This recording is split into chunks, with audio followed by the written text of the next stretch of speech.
Hello friends, আজকে happy Sunday. Happy Sunday. তো আজকে খুব রোদ আছে, আজকে আমরা বাইরে বেরোচ্ছি।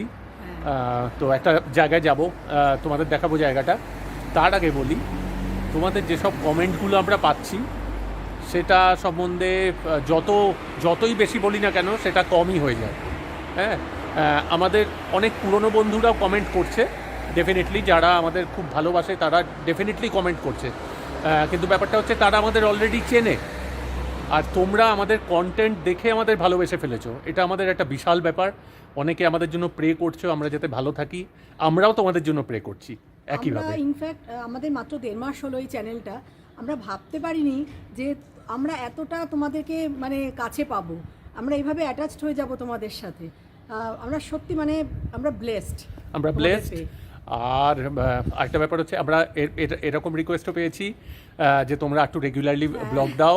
আমরা ভীষণভাবে চেষ্টা করছি, মানে একটাই যেটা প্রবলেম হয় এডিটিংয়ে অনেকটা সময় চলে যায়।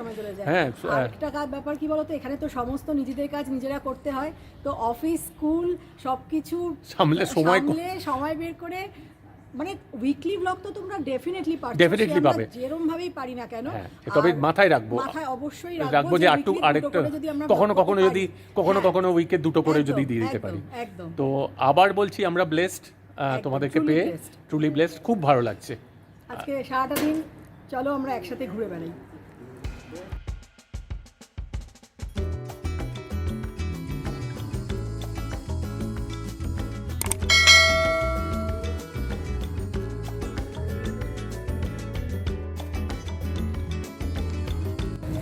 এটা এখানকার সিটি ট্রাম, এখানে সিটি ট্যুর করায় এই ট্রামটাতে, পুরো লিন্স সিটিটা ঘোরায়। আর এই হচ্ছে এখন আবার সিটি সেন্টার। আমি সাতসুয়েগে সিটি সেন্টারটা দেখিয়েছিলাম, তখন কিন্তু রেস্টুরেন্টগুলো খোলেনি, সমস্ত লকডাউন চলছিল। এখন দেখো, এখন সব লোকজন বসে গেছে, বসে বিয়ার খাচ্ছে, লাঞ্চ করার আস্তে আস্তে টাইম হচ্ছে। কিন্তু সবাইকে কিন্তু কোভিড রিপোর্ট নিয়ে তবেই রেস্টুরেন্টে অ্যালাউ করছে।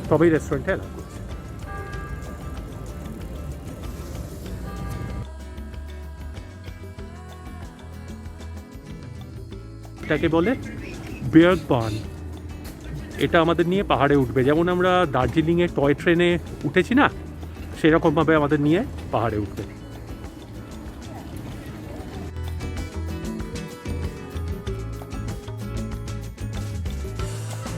এই সুন্দর জার্নিটা আমরা কভার করব মাত্র 20 মিনিটে।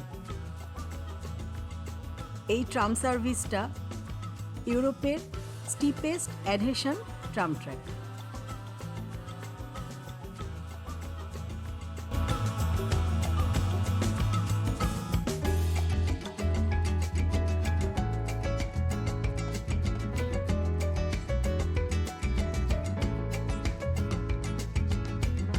Nächster Halt, Tiergarten. Ausstieg rechts. সামনের স্টপেজটা হচ্ছে যেটা বললো এখানে টিয়ার গার্ডেন। তো টিয়ার গার্ডেন মানে হচ্ছে জু।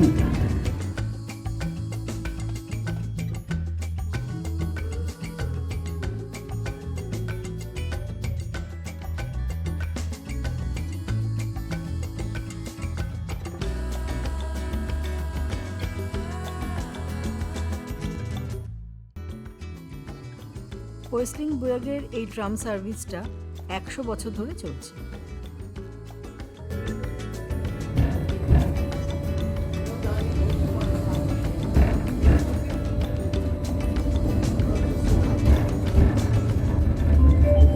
Nächster Halt, Wöstlingberg, Endhaltestelle.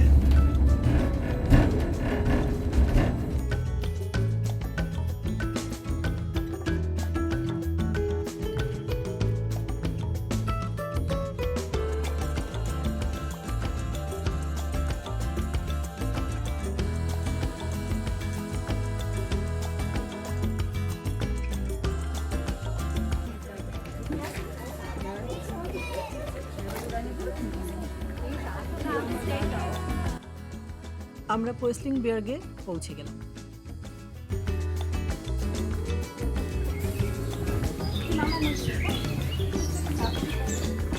আজকে লাকিলি ওয়েদারটা এত সুন্দর না? আর এখানে 2-3টে ক্যাফে আছে।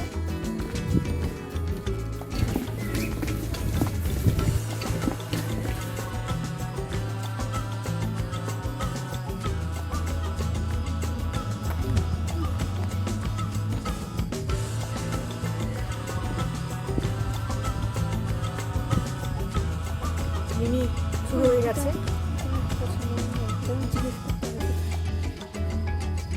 এটা পছন্দ বলো হয়ে গেল? দেখি জিনিসটা একটু দেখি। এটা কি গো? এটা কে?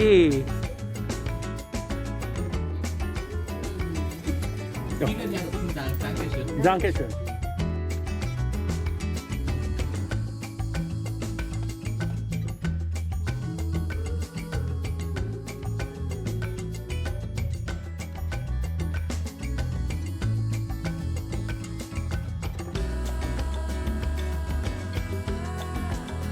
এটা হলো কোয়েসলিংবার্গের ভিউ পয়েন্ট।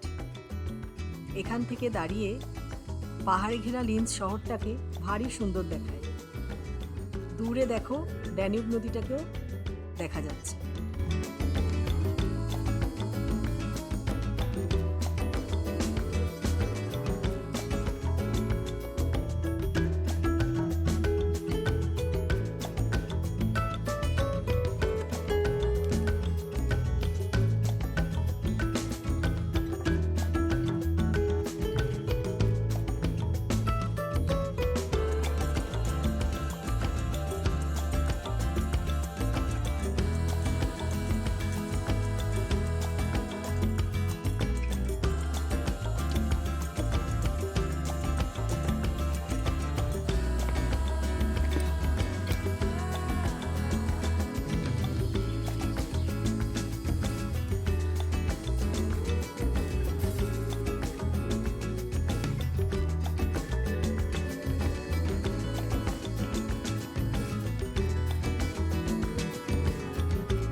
লিন্স শহরের সর্বোচ্চ পয়েন্ট কোয়েসলিংবার্গের এই চার্চটি অবস্থিত।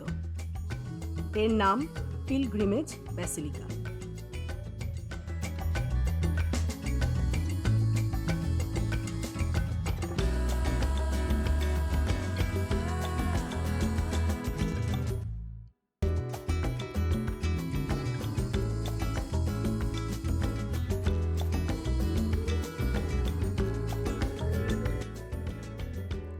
চার্চের পেছনের এই এরিয়াটা যতটা সবুজ ঠিক ততটাই নিরিবিলি। এখানে ঘন্টার পর ঘন্টা বসে গল্প করতে খুব শান্তি হয়।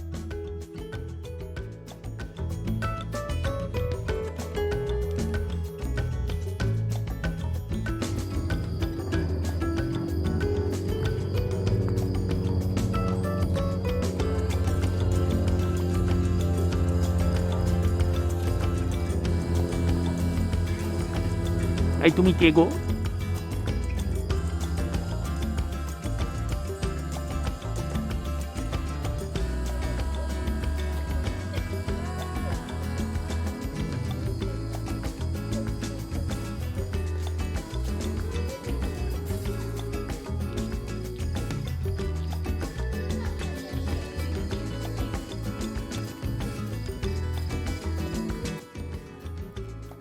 ফেরার ট্রামে আমাদের বাড়ি যাবার পালা। মিমির যদিও আরেকটুখানি সময় এখানে কাটানোর ইচ্ছে ছিল, তাই একটু মনটা খারাপ। লাঞ্চ টাইম হয়ে যাওয়াতে আমাদের ফিরতেই হলো। আবার আসবো কোয়েসলিংবার্গ তোমার সাথে গল্প করতে। ভালো থেকো তুমি।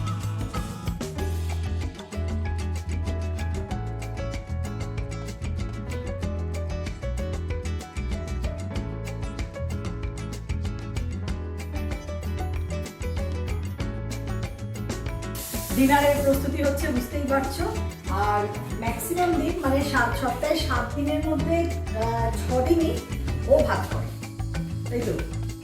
লাঞ্চ টাইমে করতে পারে না, ওর একটা মিটিং থাকে ওই সময়টা, কিন্তু ডিনারে ও কিছুতেই আমাকে ভাতটা করতে দেবে না। একদিকে আমার সুবিধাই হয়, বেশি না করি না। আগের দিন আমাদের পশ্চিমবঙ্গে ঘোরাটা জাস্ট অসাম হয়েছে। আমরা কিন্তু জাস্ট 1/3 মানে কমপ্লিট কভার করেছি, তাই তো। এখনো 2/3 বাকি। পশ্চিমবঙ্গে আরো 3টে জায়গা কভার করার আছে। ডিনারে আজকে আমাদের আছে ডাল, চিংড়ি মাছের পাকোড়া, আর সকালে আমি ডিমের ঝোল বানিয়েছিলাম, ওটাকে জাস্ট মাইক্রোতে একটু গরম করে নেব। ডাল আর ডিমের ঝোলটা মাইক্রোতে গরম করে নেব। তো এখন আমি বানাচ্ছি চিংড়ি মাছের পাকোড়া। আমি এই রেসিপিটা তোমাদের সাথে আজকে শেয়ার করব, কেন কি এই পাকোড়াটা আমি একটু আমার মতো করে বানাই, আর খুব ইজি ওয়েতে বানাই। একটু বলে দিই তোমাদের যে কি কি নিয়েছি। দেখো, আমি এখানে কুচো চিংড়ি নিয়েছি। যেরকম সাইজের চিংড়ি হোক কোনো তাতে অসুবিধা নেই, বড় ছোট মাঝারি যে কোনো রকম চিংড়ি দিয়ে এটা করা যাবে। নুন নিয়েছি, এখানে আছে রসুন বাটা, আর এটা সাধারণত আমি কাঁচা লঙ্কা দিয়েই করি। ইউরোপিয়ানরা কাঁচা লঙ্কা জেনারেলি ইউজ করে না খুব একটা, যেটা ওরা এখানে যে লঙ্কাগুলো ওরা খায় সেগুলোতে একদমই ঝাল থাকে না। তো আমি ইন্ডিয়ান স্টোর থেকেই সবসময় কাঁচা লঙ্কাটা কিনি। একবারে আমি অনেকটা করে কিনে আনি, আমার যাতে 10-12 দিন চলে যায়। তো আমার কাছে আজকে কাঁচা লঙ্কাটা শেষ হয়ে গেছে, তাই আমি 2টো শুকনো লঙ্কা আজকে ইউজ করছি এই পাকোড়াটাতে। তোমরা যখন করবে তোমরা কিন্তু কাঁচা লঙ্কাটাই ইউজ করো। তো আমি এখানে নিয়েছি 2টো শুকনো লঙ্কা, আর নিয়েছি কিছুটা ধনেপাতা কুচি, বেসন আছে, আর আছে একটু চালের গুঁড়ো। পাকোড়াটা আমি সাদা তেলে করব, কিন্তু এটা সাদা তেল সর্ষের তেল দুটোতেই আরামসে করা যায়, কোনো অসুবিধা নেই। প্রথমেই যেটা আমি করব সেটা হচ্ছে চিংড়ি মাছ, ধনেপাতা, লঙ্কা আর রসুন বাটা, এটা আমি মিক্সিতে একসাথে পেস্ট করে নেব। মানে এটা খুব ইজি ওয়েতে আমি করি, কোনো ঝামেলা নেই এটাতে। একদম এই 4টে জিনিস আমি পেস্ট করে নেব: চিংড়ি মাছ, ধনেপাতা, লঙ্কা আর রসুন বাটা। হ্যাঁ, আমি যে বলেইছিলাম অলরেডি যে এখানে অস্ট্রিয়াতে আসার ব্যাপারে আমি যে শুরু করেছিলাম কথা বলাটা, এবং বলেছিলাম যে পরের 3টে ভিডিওতে কমপ্লিট করব। তো আমি পরপর আসি। আগের দিন আমি স্টেপগুলো বলেছিলাম কোনটার পরে কোনটা হবে। এখানকার পরিস্থিতিটা একটু বলতে চাই, বা এখানে জব করার ওয়ার্ক অ্যাটমসফিয়ার বা মেনি আদার থিংস যেগুলো আগে কনসিডার করাটা বেটার আসবার আগে। তো প্রথম এবং সব থেকে গুরুত্বপূর্ণ যে বিষয়টা জানা দরকার সেটা হচ্ছে এখানে কিন্তু মূল ল্যাঙ্গুয়েজ জার্মান। হ্যাঁ, এখানে ইংলিশ চলে ডেফিনেটলি। আমি জার্মান জানি বলে আসিনি, আমি জার্মান ততটা জানিও না, কিছু খুবই অল্প জানি, A1 A2 লেভেলের জানি। আমি ইংলিশের বেসিসেই এসেছি, কিন্তু অফিস ছাড়া বাকি সব জায়গাতে কিন্তু মেনলি জার্মানি চলে। মানে ট্রান্সলেশন সফটওয়্যার রীতিমতো ইউজ করতে হয় বোঝার জন্য, সুপার মার্কেটে বা এসব জায়গাতে। তো যার জন্য জার্মানটা কিন্তু শিখে আসতে হতে পারে। আমি যেহেতু সফটওয়্যারে আছি বা আইটিতে আছি, আমার ক্ষেত্রে সেটা ইম্পর্টেন্ট নয়। কাজের ক্ষেত্রে আমাকে জার্মানটা শিখতে হবে, কিছুদিনের মধ্যে তুলে ফেলতে হবে, এবং কেউ যদি আগে থেকে জানে তার ক্ষেত্রে সেটা অনেক সুবিধে।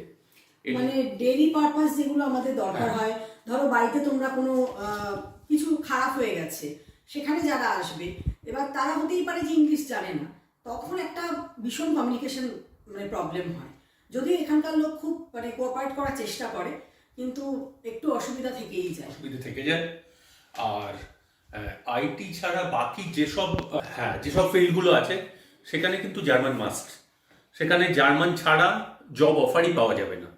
হ্যাঁ, এটা আমি প্রথম বলে দিতে চাই। যার জন্য, কেননা আমার কাছে অলরেডি একটা প্রশ্ন এসছে যে কোন ওয়েবসাইট থেকে কিভাবে জব অ্যাপ্লাই করবো। ডেফিনেটলি খুব ভ্যালিড কোয়েশ্চেন, কেননা প্রথম স্টেপই হচ্ছে জব অ্যাপ্লাই করা, জব অফার পাওয়া, তারপরে সবকিছু শুরু। আমি সব বলবো, কিন্তু সেগুলো আমি পরপর বলতে চাই। আগে যে জিনিসগুলো ইম্পর্টেন্ট সেগুলো জেনে নেওয়া ভালো। আচ্ছা, আমি তোমাদের একটু ইন্টারাপ্ট করছি। তোমারটা নেই। সেটা হচ্ছে আমি এখানে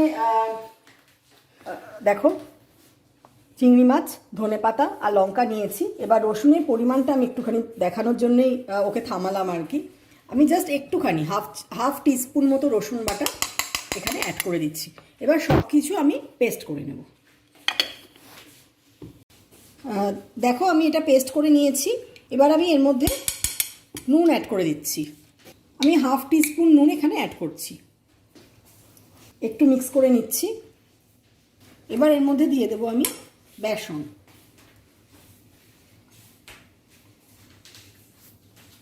এবার এর মধ্যে দিয়ে দিচ্ছি চালের গুঁড়ো। চালের গুঁড়োটা মোটামুটি 1 টেবিল স্পুন মতো দেবো, তাহলে একটু মুচমুচে হবে। ব্যাস, এবার সব কিছু আমি ভালো করে মিশিয়ে নেব। তেলটা গরম হয়ে গেছে, এবার এক এক করে বড়াটা ভেজে নিচ্ছি।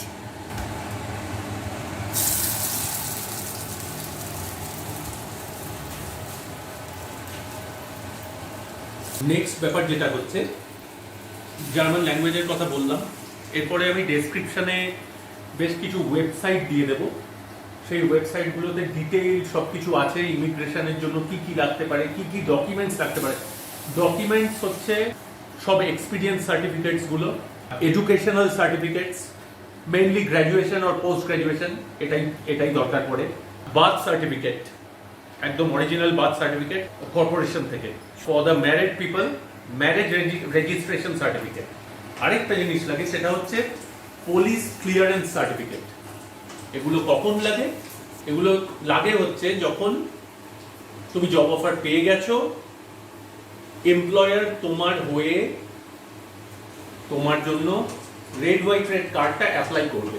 আমি আবার বলছি, আমি জব অফার কিভাবে পাবে ডেফিনেটলি বলবো, কিন্তু এই ব্যাপারগুলো জেনে রাখা ভালো যে এর মধ্যে কি কি স্টেপ আছে, কতটা খাটাখাটনি আছে, ঠিক আছে? এই ব্যাপারগুলো না জানলে আমি একটা পিকচারটাই দিতে পারবো না। একটা পোর্ট্রে হওয়া দরকার যে কতটা তুমি এফার্ট দেবে এটার পিছনে, যার জন্য আমি এই ব্যাপারটা আগে বলছি। অ্যাপোস্টাইল বলে একটা ব্যাপার আছে, সেই অ্যাপোস্টাইল কিভাবে করতে হয়, কতদিন সময় লাগে, বেশ কিছু ব্যাপার আছে। হ্যাঁ, বেশ কিছু ঝামেলার ব্যাপার আছে। ঝামেলা কিছু নয়, মানে সময় লাগে এবং ঠিক জায়গাতে থেকে বেশ কিছু জিনিস করাতে হয়, সেগুলো অনেকে জানে না, সেগুলো আমি সব বলে দেবো। এই আর ওয়েবসাইট আমি যেমন বললাম, ডেসক্রিপশনে বেশ কিছু ওয়েবসাইট দিয়ে দেবো। আর স্যালারির ব্যাপারে আসি, এখানে মিনিমাম স্যালারি 55,000 ইউরো পার ইয়ার। তার কারণ এখানে অস্ট্রিয়া কিন্তু কস্টলি কান্ট্রি। হ্যাঁ, অস্ট্রিয়া কস্টলি কান্ট্রি, এটা মিনিমাম স্যালারি বললাম আমি। এটা হলে কনসিডার করা যায়, আসার ব্যাপারটা কনসিডার করা যায়।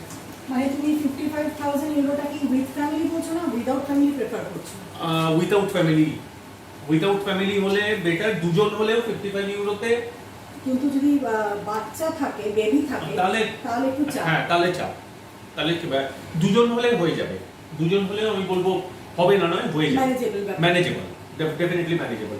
কেননা এখানে medical insurance almost free, baby থাকলে পুরো ফ্রি, ভীষণ ভালো মেডিকেল ব্যবস্থা, কিন্তু ট্যাক্সটা অনেকটা বেশি।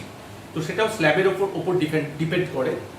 ট্যাক্স যেমন বেশি, তেমনি অন্য ব্যাপার যেটা হচ্ছে, এখানে কিন্তু আমি যে শহরটায় আছি, লিন্স শহরটায় আছি, ট্রান্সপোর্ট ইজ অসম। তো প্রস অ্যান্ড কনস কিন্তু সবই আছে। তোমাকে এইগুলোর ওপর ডিসাইড করে তারপর আসতে হবে। আজকে এটুকু থাক। ওয়েবসাইটগুলো ডেসক্রিপশন লিঙ্কে দিয়ে দেবো। নেক্সট ব্লগে আবার আমি এটা সম্বন্ধে কথা বলবো। আচ্ছা, এদিকে আমার চিংড়ির পাকোড়া অলমোস্ট ডান, দেখতেই পাচ্ছ লাল লাল করে এগুলো ভাজা হয়ে গেছে। এবার আমি এগুলোকে তুলে নেব। আমার মনে হচ্ছে ভাতটাও হয়ে এসছে। বাহ, একদম পারফেক্ট টাইমিং। আর তোমাদেরকে আমি সবসময় একটা কথা বলি, আগেও বলেছি, যে যখনই কোনো ফ্রাইড আইটেম করবে একটু চেষ্টা করবে টিস্যু পেপারের ওপর প্রথমে এগুলোকে রাখতে, এক্সট্রা তেলটা সেভ করার জন্য। এটা নাহলে ব্যাপারটা পুরোটা হেলদি হয় না। একদম ডাইরেক্ট কড়াই থেকে যদি তোমরা খাবার থালায় নিয়ে নাও, অনেকটা তেল, এক্সেস তেল যেটা থাকে সেটা কিন্তু পেটেই যায়। তো একটু চেষ্টা করবে টিস্যু পেপারের ওপর প্রথম কড়াই থেকে টিস্যু পেপারে তুলতে। তো আশা করি রেসিপিটা তোমাদের খুব উপকারে লাগবে। এত সহজে জিনিসটা হয়ে যায় আর খেতে প্রচণ্ড টেস্টি হয়।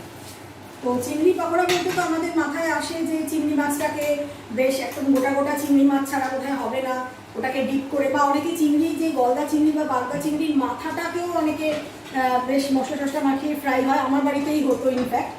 কিন্তু সবসময় তো বাজারে এরকম পাওয়া যায় না, আর রোজের জন্য দেখো গলদা চিংড়ি ফ্রাই খাওয়াটা একটু বাড়াবাড়ি হয়ে যায় আমার মনে হয়।